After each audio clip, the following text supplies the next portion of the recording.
Ready to start using ChatGPT powered by GPT-5? Let's set up your account in under 2 minutes. If this helps you get started faster, drop a like and subscribe for more smart, no-waste tech guides. Alright, let's go. So first, you want to open up a web browser, or you can open up the actual app.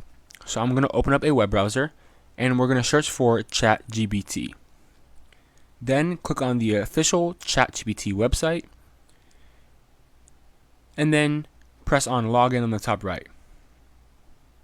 Now from here, press sign up and then you want to create an account.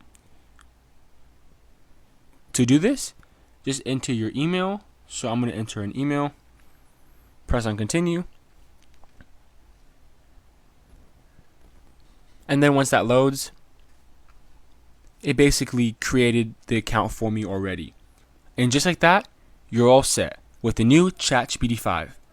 If this guided you smoothly, hit like, subscribe, and turn on notifications to catch more fast, future-ready guides. Catch you in the next one.